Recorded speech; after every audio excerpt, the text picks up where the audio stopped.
दोस्तों, क्या आप अपने आप को हेल्दी और तंदुरुस्त रखने के लिए रोजाना एक्सरसाइज योगा करते हैं? फिर भी आपको कोई ना कोई तकलीफ हो जाती है, कोई ना कोई बीमारी हो जाती है, या मसल पेन होने लगता है, या फिर हेडेक होने लगता है, घुटनों में दर्द होने लगता है, यानी कोई ना कोई समस्या हो जाती है। दोस्तों, आपको मैं एक चीज बताना चाहती हूँ। जैसे कोई एक पेड़ है, अगर हम उसे हरा करना चाहते हैं, उसे बड़ा करना चाहते हैं, तो उसके लिए जरूरी होगा कि उसे खाद भी चाहिए, उसे छाया भी चाहिए, उसे धूप भी चाहिए, पानी भी चाहिए उस पेड़ को। यानी बहुत सारी चीजों की जरूरत होती है, तब वो बहुत अच्छे तरीके से फल सकता है, फूल सकता है। वैसे ही हमारा शरीर है। हमारे शरीर को हमने क्या किया, हमने सुबह सुबह क्या किया, योगा और एक्सरसाइज तो कर ली, लेकिन बाकी का सारा दिन हमने कुछ भी जो भी चाहा वो खा लिया।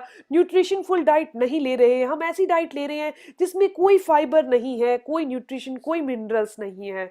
दोस्तों, आपको मैं ये बताना चाहती हूँ, जैसे एक पेड़ को जरूरत है सभी चीजों की, वैसे ही हमारी बॉडी को जरूरत है सभी चीजों की, ऐसे न्यूट्रिशन की, वो मिनरल्स की, जिसकी जरूरत से हमारी बॉडी के सभी ऑर्गन, सभी पार्ट अच्छे से काम कर पाते हैं। दोस्तों, आज मैं ऐसी ही चीज के बारे में बताने जा रही हूँ कि अगर आप सर्दी सर्दी इस चीज का इस्तेमाल करते हैं तो आपको वो सारी की सारी न्यूट्रिशंस मिल पाएंगे। दोस्तों, मैंने आपको एक और जानकारी देनी थी कि मैं 27 दिसंबर को लाइव आ रही हूँ। संडे वाला दिन है, यानी रविवार है।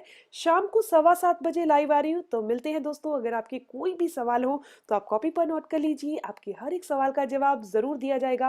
वो चीज कौन सी है? वो है अलसी। अलसी को वेजिटेरियन फिश कहा जाता है। इसके अंदर विटामिन B1, प्रोटीन, तांबा, मैग्नीज, ओमेगा 3, इसके अलावा इसके अंदर कैल्शियम भी होता है, आयरन भी होता है, जो कि हमारी बॉडी की रिक्वायरमेंट है, जरूरत है। दोस्तों, हम इसका इस्तेमाल खाद्य पदार्थों में करते हैं, लेकिन आपको ये बता दूं कि ये बहुत सारे रोगों को दूर कर सकती है। अलसी के अंदर अल्फा लिनोलेनिक एसिड होता है, जो कि बंद धमनियों को खोलने का काम करता है। यानी कि हमारी आर्टरीज जो होती हैं, हमारी धमनियां जो होती हैं, उनके अंदर अगर ब्लॉकेज आ जाए, बैड कोलेस्ट्रॉल बढ़ जाए, तो ये अल्फा लिनोलेनिक एसिड जो है, ये बंद धमनियों को खोलता है, और अलसी के अंदर ये बहुत अच्छी मात्रा में पाया जाता है। इसके अलावा इसके अंदर ओमेगा 3 फैटी एसिड होता है, जो रक्त के प्रवाह को बेहतर करता है, खून को जमने नहीं देता, पकने नहीं देता, जो कि हार्ट अटैक का कारण बनता है।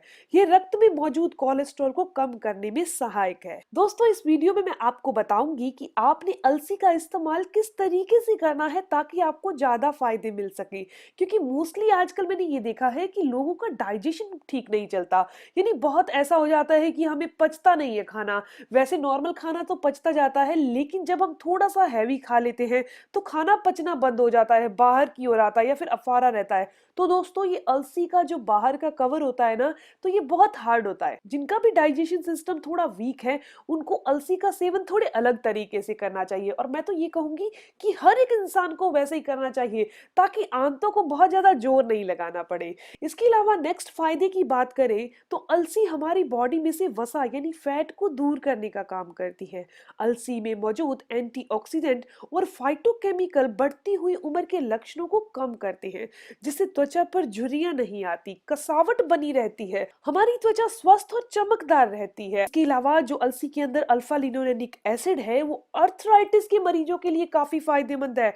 दोस्तों, जिनको भी हड्डियों से संबंधित कोई भी समस्या है, जोड़ों में दर्द रह रहा है, हड्डियों से कट-कट की आवाज आ रही है, हड्डियों की तकलीफ के कारण उनको उठने बैठने में तकलीफ हो रही है, तो अलसी का सेवन जरूर करें। तरीका भी आपको बताया जाएगा। इसके अलावा अगर आपको डायबिटीज की समस्या है, खून के अंदर शर्करा की मात्रा बढ़ रही है, यानी कि आपको मधुमेह की समस्या हो चुकी है, तो दोस्तों, आपने अलसी का सेवन रोजाना करना है। सर्दी सर्दी तो आप जरूर कीजिए। इसके अलावा अलसी जो है वो कैंसर की बीमारी से भी लड़ने में सहायक है।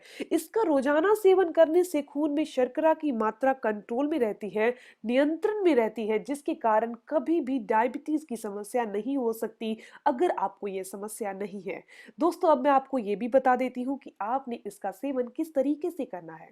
तो दोस्तों, बात करते हैं इसका सेवन आपने कैसे करना है। वैसे तो कुछ लोग इसे एज इट इज ही बीज का बीज ही खा लेते हैं, लेकिन वो पचने में बहुत हैवी होता है। जिसका डाइजेशन सिस्टम बहुत स्ट्रांग है, वो इसे एज इट इज खा ले। लेकिन मैं यही कहूंगी कि आप हमेशा ही ऐसा बनाकर उसको खाएं ताकि वो बहुत जल्दी पच जाए।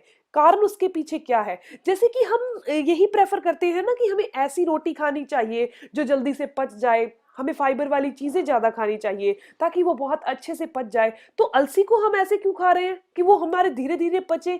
तो अलसी को भी कुछ ऐसे ही बनाकर खाइए कि ताकि वो बहुत जल्दी पच जाए, हमारी आंतों का जोर नहीं लगे, हमारे लीवर की कार्य क्षमता है वो मजबूत ही बनी रहे। क्योंकि कोई भी ऐसी चीज जो पचने में हैवी होगी तो लीवर को बहुत ज्यादा जोर लगाना पड़ेगा। तो दोस्तों, आपने अलसी को हमेशा ही रोस्ट कर लेना है, बिना किसी घी, बिना किसी नमक के हल्का हल्का रोस्ट कर लीजिए। जब उसमें से क्रक क्रक की आवाज आने लग जाए, वो चटक चटक सी आवाज आती है, तो उसके बाद आपने इसे किसी भी कटोरी में, प्लेट में निकाल लेना है और उसे ठंडा कर लेना है। फ्रिज में नहीं, नॉर्मल टेम्परेचर पर ठंडा कर लीजिए।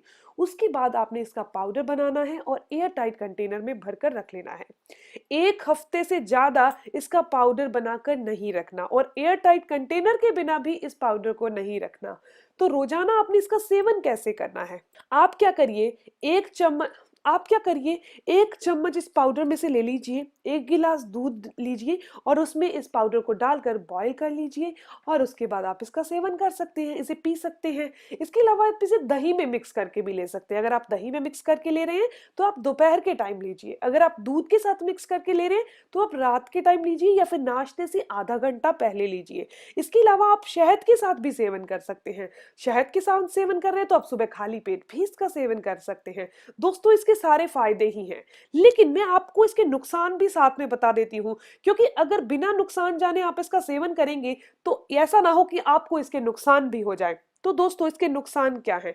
अगर आप हाई ब्लड प्रेशर की मेडिसिन बहुत लंबे टाइम से ले रहे हैं, कम से कम 3 साल 4 साल आपको हो चुके हैं कि आप हाई ब्लड प्रेशर की मेडिसिन ले रहे हैं, तो प्लीज प्लीज आप अलसी का सेवन नहीं करें। उसके पीछे कारण क्या है? क्योंकि आप ऑलरेडी खून को पतला करने के लिए दवाई खा रहे हैं और डॉक्टर ने धीरे धीरे आपकी दवाई की डोज भी बढ़ा दी होगी। तो अगर आप अलसी का सेवन कर रहे हैं तो अलसी का काम ही यही है, खून को पतला करना। तो खून को पतला करने के लिए आप अलसी खा रहे हैं, दवाई भी साथ में ले रहे हैं, तो ये आपके खून को ज्यादा पतला कर देगी, जो कि आपकी बॉडी के लिए हार्मफुल होगी। इसके अलावा अगर आप डायबिटिक पेशेंट हैं और बहुत लंबे टाइम से डायबिटीज की मेडिसिन ले रहे हैं, तो भी आपने अलसी का सेवन नहीं करना।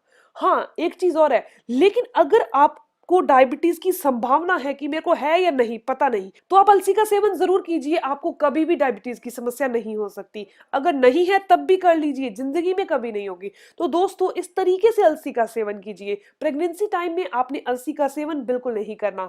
मदर फीड वाली लेडी है, उन्होंने भी अलसी का सेवन नहीं करना, क्योंकि ये पचने में भारी होती है, तासीर की गर्म तो होती है, लेकिन उन लेडीज ने इनका सेवन बिल्कुल नहीं करना। दोस्तों, ये बहुत ही खास इंफॉर्मेशन है अलसी के बारे में, अलसी के फायदों के बारे में, कैसे सेवन करना है, किस तरीके से लिया जाता है और इसके लिए सावधानियां कौन सी फॉलो करनी है। तो दोस्तों, ये वीडियो यहीं तक थी। अगर आपको ये इन्फॉर्मेशन अच्छी लगी तो आप इसे लाइक जरूर करिएगा, क्योंकि आपका लाइक मुझे मोटिवेट करता है। और अगर आप मेरे चैनल पर पहली बार आए हैं, पहली बार मेरी वीडियो को देख रहे हैं और अगर आपको ये वीडियो अच्छी लगी तो आप चैनल को जरूर सब्सक्राइब कीजिएगा, ऑल नोटिफिकेशन बटन पर भी क्लिक कर लीजिएगा, ताकि आपको मेरी हर नई वीडियो की इन्फॉर्मेशन पहुंच जाए। मिलते हैं नेक्स्ट वीडियो में, तब तक के लिए stay healthy, always be happy. Thank you for watching my video. Okay, bye.